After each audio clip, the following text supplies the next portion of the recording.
July August আন্দোলনে শুধুমাত্র রাজধানীর উত্তরাতে নিহত হয় 2 শতাধিক। এই মামলায় তদন্ত করতে গিয়ে সাক্ষীদের জবানবন্দিতে উঠে আসে সাবেক মেয়র আতিকুল ইসলামের নাম। এছাড়া সহিংসতার ভিডিও ফুটেজ বিশ্লেষণ করে সরাসরি জড়িত আরও 5 আওয়ামী লীগ নেতাকে আসামি করা হয়। সোমবার প্রথমবারের মতো ট্রাইব্যুনালে বিচারকদের মুখোমুখি করা হয় সাবেক মেয়র আতিকুল ইসলামকে। ছিলেন অন্য 5 জন আসামিও। শুনানিতে ট্রাইব্যুনাল জানতে চান সাবেক মেয়র আতিকের সম্পৃক্ততার বিষয়টি। এ সময় প্রসিকিউশন বলেন, আতিকের ইন্ধনেই বেপরোয়া হয়ে ওঠে আওয়ামী লীগ ও এর সহযোগী সংগঠনের নেতারা। আগস্ট বিপ্লবে নিরীহ নিরস্ত্র 200 জনের অধিক জনগণকে, ছাত্র জনতাকে হত্যা করা হয়েছে।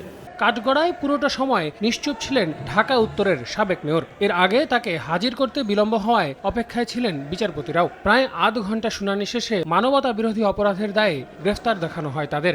জনাব আতিকুল ইসলাম, জনাব শাহিনুর মিয়া, জনাব মনোয়ারুল ইসলাম চৌধুরীর রবিন, আবদুল্লাহ আল মামুন মণ্ডল, দেলওয়ার হোসেন রুবেল এবং ইঞ্জিনিয়ার বশির উদ্দিন সাহেবকে পিডাব্লিউ মনে অন্য মামলায় তারা জেল হাজতে ছিল, তাদেরকে ট্রাইব্যুনালে হাজির করা হয়েছে এবং তাদেরকে এই মামলায় শোন অ্যারেস্ট দেখিয়ে কারাগারে প্রেরণের নির্দেশ দিয়েছেন। এই মামলার তদন্ত রিপোর্ট দাখিলের জন্য পরবর্তী দিন ধার্য আছে 9 মার্চ।